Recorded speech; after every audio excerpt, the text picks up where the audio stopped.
All right, welcome to the deep dive. Think for a second about watching a regular video. It's kind of like looking through a window, right? Yeah. You see what's there, but you can't really step inside. Exactly. Well, imagine just shattering that window. That's sort of what volumetric video does. It's a totally different way of thinking about video. It is a fundamental shift, really. It lets us capture people, places, things in true 3D. So you, the viewer, can actually move around, see every angle. It's a completely immersive experience, totally unlike flat video. So today, we've got our hands on a pretty fascinating report. It really dissects the global market for this tech. Right, looking at the trends, the numbers. Yeah, and our mission, really, for you, the listener, is to pull out the key stuff, those crucial aha moments from this deep dive. Helping you understand where things stand, what's driving it. And where it's potentially headed, all without getting too, bogged down in the super technical stuff. Exactly. It's about getting the significance behind the numbers. And those numbers, they're actually pretty compelling. Oh, yeah. Lace them on us. Well, okay, in 2023, this market, already valued at USD 2.55 billion. Wow, okay. That's already substantial. It is. But here's the cooker. By 2030, projections show it leaping to, wait for it, USD 10.29 billion. 10 billion, that's huge growth. It's an explosive compound annual growth rate, over 26%. Okay, 26% CAGR. That's not just gradual improvement. No way, that signals a real transformation. Yeah. How we consume digital content, it's changing. Absolutely, it makes you ask, what's creating this massive surge? What engines are really driving this thing? Well, there's several key sectors, really. Fanning the flames. Entertainment, obviously. Always looking for the next big thing in engagement, right? Sure. Gaming. Deeper immersion is like the holy grail there. Sports. Fans want to feel like they're on the field. Right there in the action. Exactly. But it also goes beyond that. Think healthcare. Visualizing complex medical stuff. Oh, interesting application. And even enterprise training. Making learning way more impactful. Okay. And the common thread here? It's the rise of AR and VR. Augmented and virtual reality. They're becoming more powerful, more accessible. That's weaving through all of this. Okay. Let's unpack some of these drivers then. The report starts off highlighting the demand in live sports and entertainment. Makes sense, right? Totally makes sense. Think about how we all watch sports now. It's streaming platform. Absolutely. I mean, look around. ESPN+, DAZN, Amazon Prime, YouTube, Facebook. They're huge in live sports broadcasting. Right. DAZN, for instance. In 2023, they had something like 15 million subscribers worldwide. 15 million, that's a big audience. And remember, Amazon Prime Video's NFL streams back in 2022. Vaguely, yeah. Thursday Night Football. That's the one. Over 25 million viewers for one game stream. Wow. That kind of massive engagement, it creates this huge appetite for more than just a flat 2D broadcast. Yeah, people don't just want to see the game anymore. They want to feel like they're part of it. Exactly. And that's where volumetric video slots right in, offering that next level of presence. Like instead of just the director's angles, you could almost, pick your own view. Look around the stadium. That's the dream, yeah. That demand for a richer, more immersive view.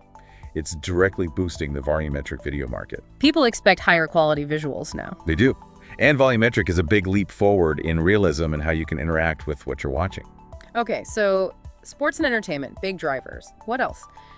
The report mentions generative AI boosting realism. Ah, yes, AI. It's everywhere, isn't it? Seems like it. But how is it specifically helping here? Well, what's really cool is how it refines the actual 3D capture. Think of early volumetric capture, trying to stitch together a scene from loads of photos. Yeah, you'd get gaps, imperfections. Right. Now, AI acts like this. Master sculptor. It takes that raw data and intelligently fills in the blanks. Smoothing things out. Yeah, smoothing rough edges, making the whole 3D representation much more believable, more fluid. So it's like a super smart post-production assistant, taking good 3D and making it, incredibly lifelike. That's a great way to put it. AI algorithms enhance quality, refining resolution, textures. It leads to content that's way more engaging, more real. Okay. And, crucially, the report points out, this also streamlines post-production. Less manual effort. Which means faster, cheaper content creation. Exactly. Faster and more cost-effective. And that's a huge catalyst for the market growing. Makes total sense. Time and money always matter in content. Okay, what about the actual capture tech? The report mentions improvements in 3D capture and displays. Right, the core tools. We're seeing innovation driven by needs across different sectors, not just entertainment, but education, healthcare too.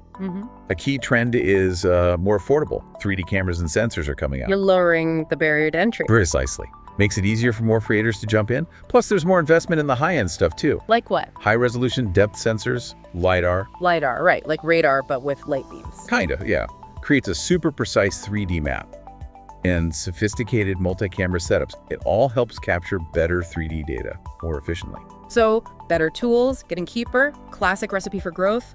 The report mentions Gracia AI using something called Gaussian splatting.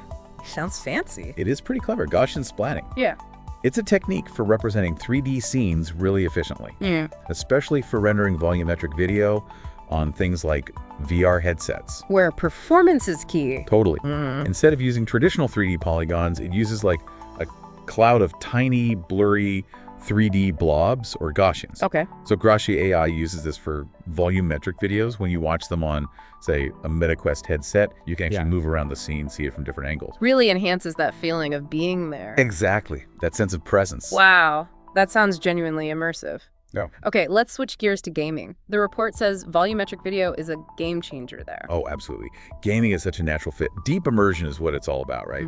So game devs are using it for a few key things, making character animations incredibly realistic, nuanced. Like capturing real actors' movements. Exactly. Building game worlds that feel more tangible, believable, and just boosting that player presence. That would definitely blur the lines between digital and real. For sure. And the report gives a good example. Arcturus's HoloSuite update. This is in 2024. Okay, what'd it do? Their software now lets you transfer lightweight, scalable volumetric video straight into game engines for real-time playback. Lightweight and scalable. Sounds critical for gaming. It is. So developers can integrate this high-fidelity 3D video without killing game performance. Makes sense.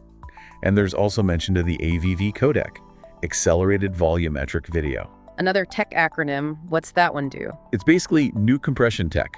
Lets developers put more volumetric characters into a scene. Ah, okay. Populate the world more. Right. While still keeping the visual quality high. More realistic characters, complex environments, no performance hit.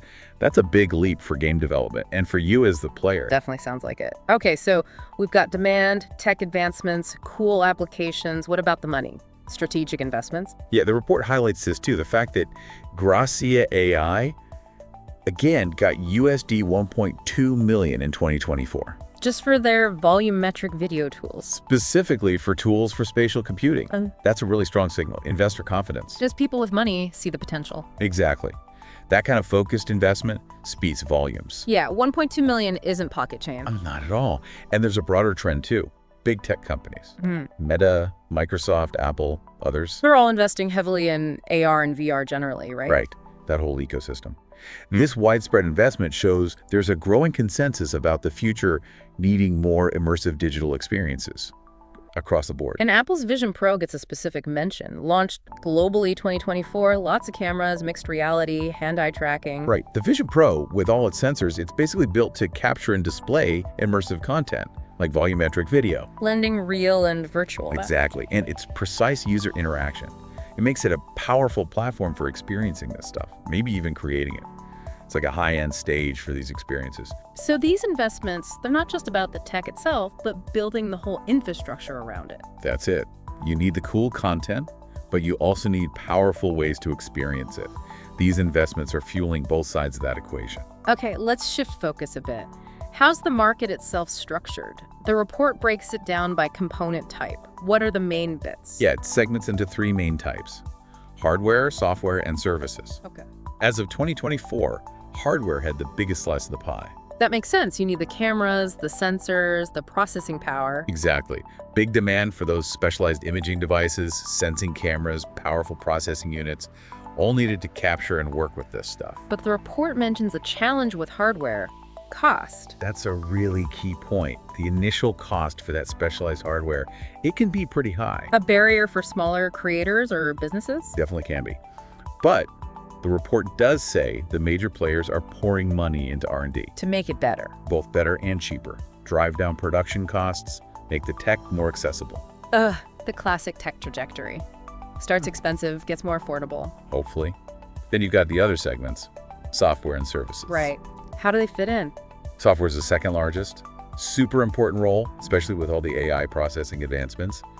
And cloud solutions for handling the massive data involved. Volumetric video generates a lot of data, I bet. Oh, yeah.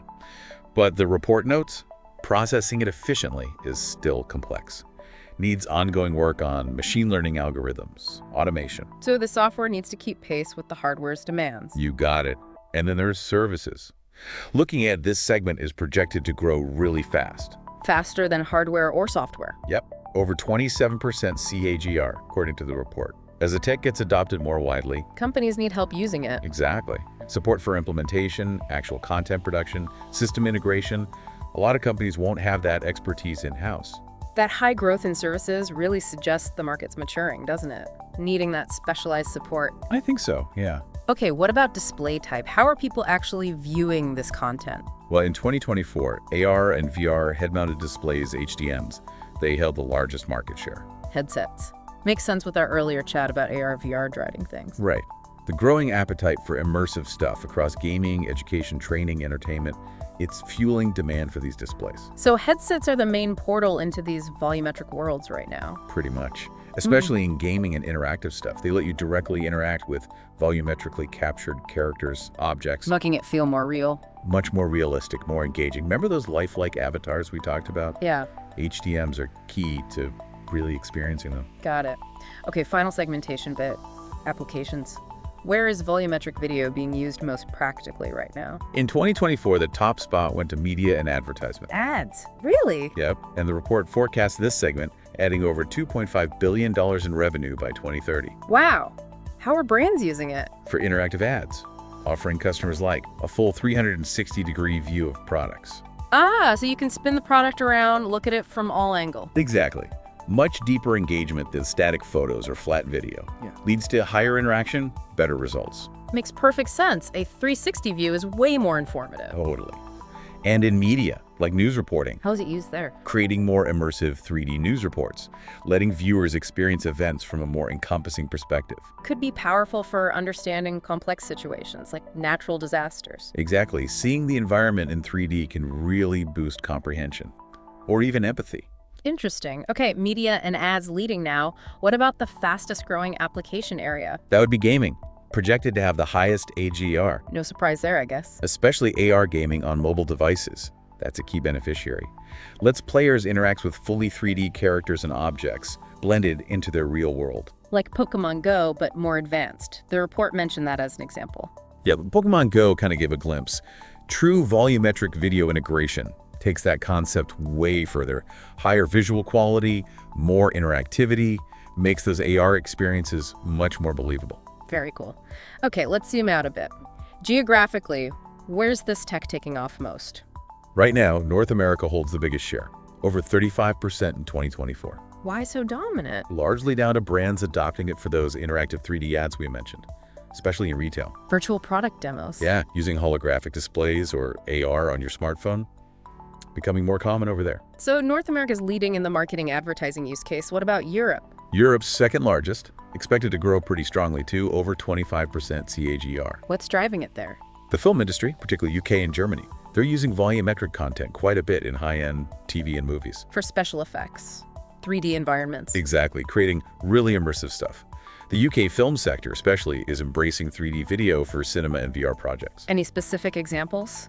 Yeah, the report mentions WPP, the big UK ad PR company.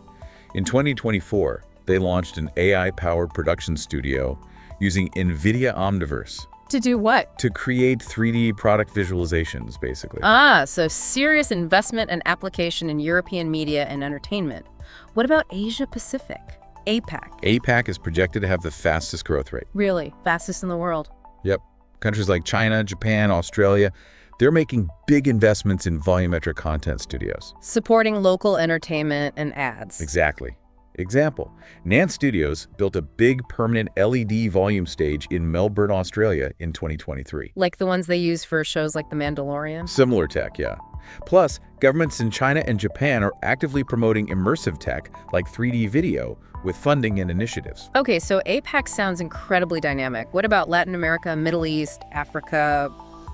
Yeah. Smaller market share currently. Yeah. But the report says they have significant potential impact. Driven by? Closely the gaming sector, which is booming in those regions. Ah. Brazil, for instance, huge gaming market. They're adopting 3D tech to boost user engagement. That pulls the volumetric market along with it. So even if the share is small now, gaming could be a major growth engine there. Yeah. Interesting. Okay, who are the big companies, the key players shaping this market? It's a mix. You've got established tech giants and innovative newer companies. Like who? Microsoft, Intel, Google, Sony. Also specialists like 8i, 4D Views. Lots of names. And they're all investing heavily. Yeah, lots of R&D, strategic moves to boost their capabilities, expand what they offer. Any partnerships happening? Good example. Unity Technologies and Google teamed up in 2023, focused on speeding up live game development. Shows collaboration is driving things too. The report mentions competition is heating up. Definitely. As more industries adopt immersive tech, competition naturally gets more intense. What makes a company competitive here? What do they need to nail? Several things. Video quality, obviously. Real-time rendering efficiency, super important. And have lag. Nope. Content personalization, cost-effectiveness of their solutions, and crucially, compatibility with AR and VR apps. So you need to be good at a lot of different things. Pretty much. And the report expects competition to get even fiercer. Why? More R&D investment, companies diversifying their products, maybe more mergers and acquisitions. A consolidation. Could be. Plus, companies are expanding globally, especially into those fast-growing markets like APAC and Latin America. Who has the advantage? Probably companies with deep pockets and strong tech. They can afford the heavy R&D, push out advanced solutions faster. Right. The resources matter. Okay, it's clearly a very busy, evolving market. The report also flagged some recent news from 2024. Any highlights? Yeah, a few interesting bits. Meta launched a redesigned video player on Facebook. Integrating reels, long videos, live stuff. Right, into one widescreen experience. Could be a big platform for volumetric content down the line. Potentially huge audience reach. Foundry released Modo 17.0, that's 3D modeling software.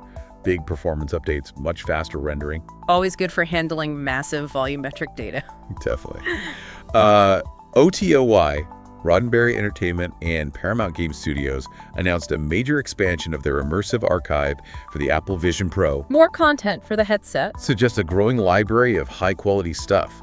Also, Gin Technologies, a UK company, bought EFEVE. Who are they? EFEVE provides user-friendly volumetric capture software. So that signals some consolidation, expanding capabilities. And Arturism again released several HoloSuite updates, including a new tool for blending volumetric clips together seamlessly. Essential for making longer, more complex stories. Exactly. Okay, so lots happening. Platform updates, software improvements, content growth, acquisitions. Paints a picture of a really vibrant market. It does. All signs point to continued innovation and strong growth in this whole volumetric video space. Well, this has truly been a deep dive. Amazing stuff. To wrap it up for you, our listener, this market, it's seeing incredible growth. Driven by AR and VR getting better and cheaper, big leaps in capture tech and AI processing. And just growing demand for way more immersive, engaging experiences across sports, entertainment, and gaming especially. Yeah, and those market projections we talked about, they're huge. That impressive growth rate really points to volumetric video becoming much more central to how we interact with digital stuff. We saw how it's playing out geographically, North America leading, Europe strong, APAC growing fastest. And that competitive landscape is really heating up. Big players, nimble newcomers, all pushing innovation. It's clear this isn't science fiction anymore. It's becoming a major force shaping the future of digital content. Which leads to a really interesting thought for you to chew on. Go on. How might this tech fundamentally change things? Not just how we watch movies or play games, but maybe how we learn, how we collaborate, how we interact in virtual spaces in the next few years. Yeah. As these tools get more accessible, more sophisticated, what totally new possibilities might pop up that we haven't even dreamed of yet? Definitely something to think about. It's certainly a space to watch very, very closely.